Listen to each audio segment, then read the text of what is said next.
Dia juga tadi ngobrol tuh sama seorang penyintas, dia bilang selama sakit itu justru sangat terbantu oleh support system. Artinya kan cari makan nggak bisa, cari nafkah nggak bisa, tapi ada yang bantuin gitu ya, ngirimin makanan, ngirimin obat. Padahal kalau dipikir-pikir itu kan biaya semua ya, meskipun kalau misalkan untuk penanganan yang mendasar sudah ditanggung gitu oleh pemerintah.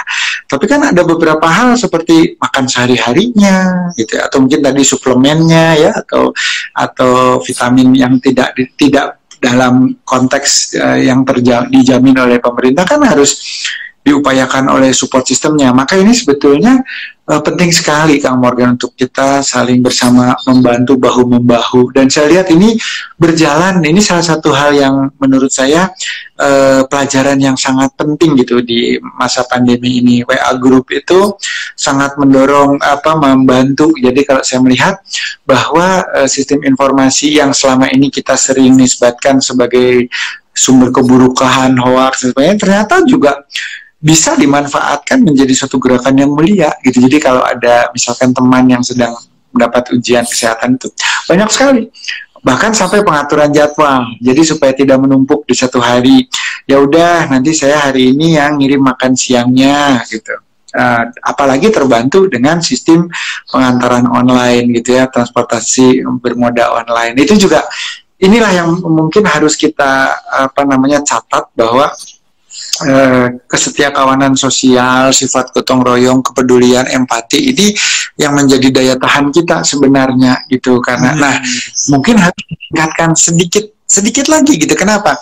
Karena saat ini sudah menjadi ketahanan sosial yang luar biasa. Jadi tidak ada yang kelaparan karena harus isolasi mandiri, nggak ada. Bahkan kalau lihat dari foto yang diposting itu apa yang didapatkan dari kerabat, dari support sistemnya itu luar biasa. Makanan itu bukan yang seadanya, bahkan yang terbaik, karena kita ingin kegembiraan yang bisa mendorong imunitas untuk mempercepat kesembuhan. Jadi mungkin yang ngirim itu aja ngutang gitu loh Kang Morgan. Kalau saya ngelihat gitu ya, karena yang ngirim juga mungkin kesulitan. Tapi demi gitu ya orang yang dicintai, sahabat yang disayangi gitu ya, mungkin dia ngutang untuk itu gitu kan. Atau pay letter, sekarang ada ya fasilitas itu. Tapi saya ingin melihat pada niat Kang. Jadi artinya luar biasa orang Indonesia gitu ya, dan mungkin ini tidak akan terjadi di negara lain. Tidak ada loh presiden seperti ini. Semuanya diserahkan kepada negara gitu. Kayak Cina berani lockdown total, negara penuhi semua kebutuhan. Eropa apalagi itu bisa ribut kalau sampai negara tidak menjamin gitu tapi di Indonesia kita itu bottom up. Kita itu dari akar kekerabatan, dari akar persaudaraan, dan itu bangkitnya saya lihatnya fenomenanya dari sosial media gitu, dari WA. Jadi dan terorganisir. Nah, ini namanya self organizing critically, sangat indah Kang. Jadi bahkan nanti gantian bantunya gitu. Saya beliin obatnya, saya yang ngurusin makan paginya, saya yang mensuplai, kemarin katanya itu sudah nggak bisa nyuci segala macam, ya udah ini ada pakaian masih layak pakai, yang mungkin dia sendiri saat itu sangat butuh gitu ya, seperti tadi makanan, utang untuk itu, tapi demi membantu. Ini luar biasa. Saya sangat terharu melihat ini, dan ini sebetulnya mengalahkan antivirus manapun, mengalahkan antibiotik manapun gitu. Ini yang Indonesia seharusnya kuat di situ, dan ini narasi ini seharusnya yang diangkat Kang, bukan sekedar ketakutan, kecemasan yang narasi di mana sebetulnya kita punya satu kekuatan apabila kita punya kepedulian terhadap sesama, kita punya empati. Nah, mungkin kita perlu naikkan sedikit ya dengan bantuan para pakar komunikasi publik seperti Kang Morgan, bahwa empati ini tidak hanya kalau sakit, kalau pas lagi nggak sakit, nah itu prokes itu kan lebih kepada kita berempati pada sesama. Karena mungkin yang melanggar prokes itu yakin bahwa dirinya mah nggak akan ketularan, saya muda, saya kuat, saya sehat, dan itu memenuhi syarat memang untuk punya daya tahan tubuh yang baik. Tapi kadang kita lupa bahwa kita yang mungkin tadi para pemuda-pemudi yang sehat dan kuat itulah yang sebetulnya bisa membawa pulang penyakit kepada orang-orang yang dicintai. Itu ini yang nah ini yang harus komunikasikan. Jadi artinya ini bukan satu beban, tetapi menjadi satu ibadah kita gitu. Jadi kita harusnya berbahagia ketika kita bisa ikut menjaga orang lain. Nah ini yang sekarang kan narasinya itu kontraproduktif ya, bahwa ini pembatasan aktivitas, bahwa ini adalah hidupmu yang semula senang akan dibuat tidak senang. Bagaimana kita mengubah mindsetnya bahwa kita ini lagi berjuang untuk kepentingan semua orang, termasuk menjaga keselamatan diri saya sendiri gitu ya. Dan ini keren loh gitu, bahwa kita tuh mau prokes tuh keren. Kalau sekarang kan penekanannya kewajiban dan punishment gitu ya. Dan ini yang ya ini mungkin perlu juga sih artinya. Tapi karena ancaman itu bukan datangnya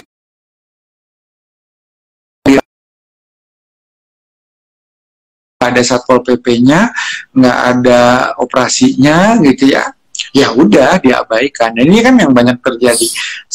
Nah ini yang sebetulnya kalau melihat bahwa tadi kegotong royongan empati yang luar biasa pada saat kita membantu sesama yang sedang mengalami kesulitan, kan ini tinggal dinaikin sedikit gitu, bahwa empatinya tidak hanya pas sakit gitu, tapi juga pada saat kita bersama-sama mencegah supaya tidak terjadi penularan. Nah ini yang saya lihat di beberapa kalangan ini menjadi hal yang sepertinya keengganan untuk melakukan itu karena ketidaknyamanan gitu. Jadi saya nggak nyaman kalau kayak gini, kan ngobrol sama temen nggak enak, mukanya nggak kelihatan, dan kita kan nggak mungkin gitu ya, nggak mungkin ketularan, kita tuh dalam kondisi fisik yang prima. Nah ini satu contoh, ini saya baru saja sangat bersedih juga. Ada seorang sahabat baru saja kehilangan pasangan yang sangat dicintai itu dari tracingnya itu virus itu datang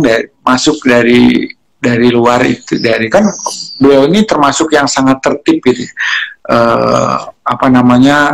prokesnya tertib sekali gitu, bahkan meskipun ada kesempatan di dalam PPKM masih bisa untuk misalkan belanja atau apa, beliau tuh lebih selektif lah, nggak keluar dan apa gitu. Tapi ternyata virusnya yang masuk gitu ke dalam, karena ada anggota di rumahnya itu yang memang mobilitas tinggi gitu sih. Dan mungkin ya tadi teledor ya bukan nggak sengaja juga sih, saya kira semua juga bersedih ya dengan kondisi ini. Tapi kalau kita sih melihatnya bahwa ini loh celah-celahnya bisa masuknya seperti ini, mungkin juga dari orang-orang terdekat kita gitu ya. Makanya sebetulnya penekanannya adalah bahwa kita ini berjuang bersama gitu. Jadi kita saling melindungi, saling menjaga ya Pak. Karena kalau kita tidak saling menjaga, ini justru yang akan lebih memperparah keadaan. Artinya semua orang sekarang komunikasinya diarahkan bahwa ini loh, akibat tidak menjaga, kita tidak saling care, itu bisa berakibat fatal. Itu barangkali yang harus diberikan kepada masyarakat. Padahal kalau tadi melihat pada kondisi yang tadi yang sudah sakit gitu ya, itu tingkat kepeduliannya kan luar biasa ya Kang. Maksudnya tadi orang sampai ngutang, saya saudara bahagia bisa cepat sembuh gitu ya. Itu kan menunjukkan effort yang upaya yang luar biasa gitu dari yang bersangkutan gitu. Nah ini kan tinggal sedikit didorong gitu supaya dalam keseharian pun mau gitu melakukan hal seperti itu gitu. Nah ini kalau kita bicara mutasinya kan, upaya yang dilakukan secara medis ataupun biomedis gitu ya, mencari obat itu saat ini kalau gas itu udah mentok lah Kang Morgan. Artinya kan kembalinya sekarang pada persoalan-persoalan yang bersifat psikososial, bukan lagi di teknik biologisnya gitu. Kalau teknik biologisnya tuh ya sudah istilahnya jungkir balik berjalan ya. Gitu, artinya kan Kang Morgan sendiri mungkin juga ada dalam hati tuh ada pro kontra gitu. Ini kayak orang main coba-coba aja, obat ini dicobain, obat cacing dipakai lah, vaksin yang belum baru dikembangkan dalam proses laboratorium sudah langsung diuji, segera dicobakan ke manusia, bagaimana bergejolak ya.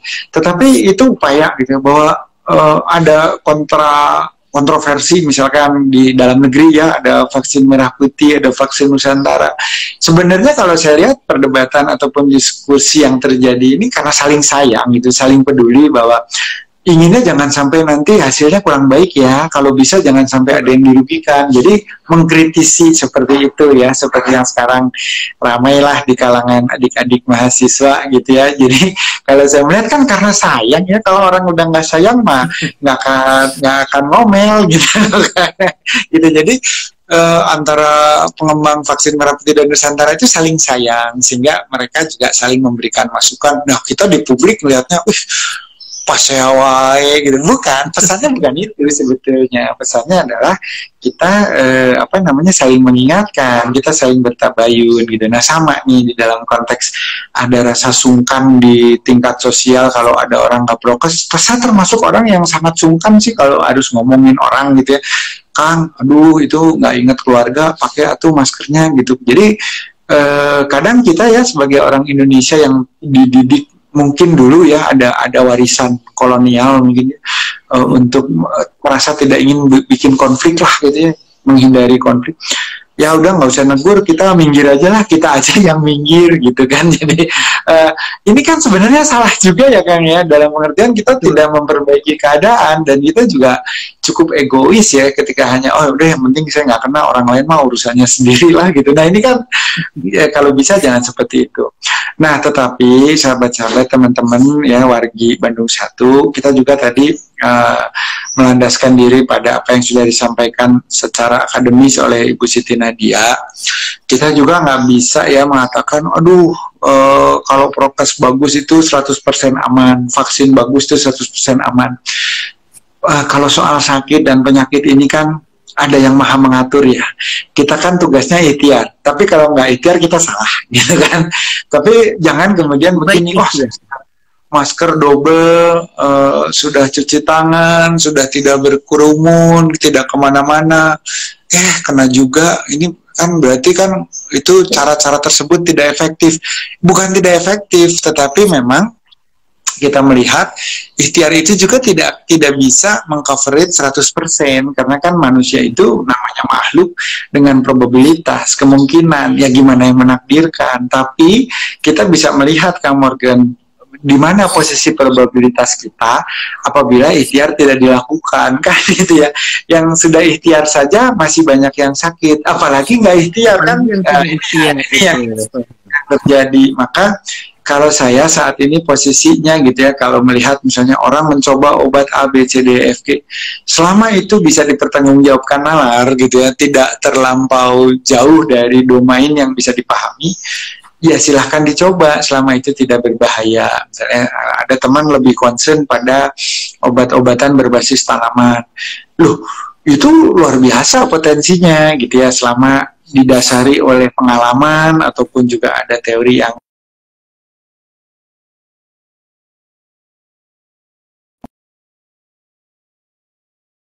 menemukan jalan keluar gitu, tetapi tetap harus bisa mempertanggungjawabkan. Maka tadi ikhtiar kita untuk menutup itu mungkin bagi sebagian orang kan gitu, banyak yang pakai masker tuh malah yang ketularan katanya gitu. Mungkin ada gitu ya, karena tadi orang yang biasanya menggunakan protokol kesehatan ketat itu tenaga kesehatan. Nah, tenaga kesehatan itu bukan hanya soal prokesnya, tetapi tadi berinteraksi dengan orang yang bawa penyakitnya luar biasa kan. Makanya sebenarnya saya sampai ikut nangis ya ketika kemarin dapat WA gitu dari seorang murid saya yang sekarang menjadi garda depan. Entah kenapa gitu ya, saya berinisiatif menghubungi gitu, Ki sehat gitu ya, sehat, sekaligus mau menanyakan kondisi di rumah sakitnya gimana. Terus tiba-tiba dia membalas, Kang mohon doanya Kang, ini situasi UGD sangat berat, yang ada sekian belas orang yang belum mendapatkan pertolongan apapun, kami sudah nggak ada daya gitu ya, artinya fasilitas sudah tidak ada gitu. Jadi ya ikhtiar sudah maksimal, tolong minta doa gitu ya. Jadi artinya bahkan minta doa seperti itu dalam pengertian sudah sebagai manusia berada di ambang batas, ya mungkin boleh dikatakan kalau kita di posisi itu putus asa gitu. Jadi melihat orang memohon bantuan tetapi tidak ada apapun yang bisa dilakukan kan gitu kira-kira ya. Jadi nah ini maka saya melihat gitu, mereka dari pagi sampai pagi gitu ya kalau misalnya berjaga gitu, dan dekat sekali gitu dengan orang-orang yang membawa virus gitu. Itu kalau nggak punya, sudah nggak bicara uang deh kan, kalau itu nilai tukar berapa ya yang kira-kira bisa mengganti itu kan nggak bisa gitu. Jadi artinya ketakutan bahwa kemudian teringat pada keluarga, teringat bahwa bisa membawa penyakit ke rumah atau bahkan mungkin mengkhawatirkan keselamatan diri sendiri, itu kan saya kira intangible ya, nggak mau dihitung berapa sih gitu ya, kan nggak bisa gitu. Tapi ini murni sudah lebih ke arah pengabdian, bukan lagi kewajiban. Kalau bicara hanya sekedar menunaikan kewajiban, saya kira ya mungkin hari ini nakes kita tinggal berapa persen gitu ya, udahlah saya resign aja, karena resign kan hak juga, untuk mengundurkan diri kan hak. Tapi ternyata tidak gitu ya, dengan segala ketakutan tadi dia masih ada di ruang itu gitu, dia ada di UGD di tengah-tengah orang yang membutuhkan pertolongan, sementara dirinya rentan terhadap hal itu. Nah ini yang mungkin perlu kita apresiasi gitu. Nah pada saat ini sebetulnya adalah masa-masa di mana memang seleksi alam tidak terjadi hanya pada virus, tetapi juga pada manusianya. Bagaimana iman kita, ketakwaan kita, kesabaran, keikhlasan kita juga ditempa gitu ya. Kalau tadi virus bermutasi kemudian untuk beradaptasi, ya insya Allah manusianya pun tadi ya, teman-teman nakes, keluarga yang merawat keluarga kita yang sedang sakit, itu kan juga ditempa semua. Kalau takut kan, kalau misalkan harus mengantarkan makanan, padahal kalau di rumah sakit ya jangankan mengantarkan makanan, bahkan mengambil tindakan, megang, menyentuh kan itu meskipun dilapis macam-macam. Nah ini yang kalau menurut saya virus belajar, manusia belajar gitu ya. Arahnya tentu kita harus seiring dan seirama gitu ya. Kalau tadi virus mengajarkan untuk beradaptasi, untuk bertahan, kita pun juga harus mampu gitu beradaptasi, bertahan. Baik. Ya pada iman gitu ya, pada ketakwaan. Ya, Pak Tauhid, karena waktunya terbatas, ini semua sudah jelas. Artinya kita tidak perlu khawatir. Yang terpenting kita memiliki ikhtiar untuk bisa bertahan. Dan satu hal yang terpenting mungkin kita juga harus menjaga psikologis kita ya. Jangan sampai tertekan, jangan sampai kita putus asa, karena itu akan lebih memperburuk imunitas kita. Jadi kita harus tetap segar, tetap happy, agar imunitas kita tetap baik ya Pak Tauhid ya. Betul. Ya, mungkin sebagai penutup, makanya tadi saya juga menyampaikan bahwa kekuatan bangsa Indonesia itu adalah pada kepedulian dan empatinya pada sesama. Jadi apabila kita mendapat perhatian pada saat kita sedang kesulitan, itu kan sangat membesarkan harapan ya, sangat membesarkan hati. Dan yang memberikan perhatian pun ada kebahagiaan bahwa peran dirinya itu, kehadiran dirinya tuh punya arti gitu, punya manfaat untuk orang lain, sehingga imunitasnya juga naik. Jadi kita menolong orang, makanya nakes-nakes itu bertahan karena punya keyakinan itu gitu, sehingga saya ini seolah lah ini saya niatkan sebagai ibadah.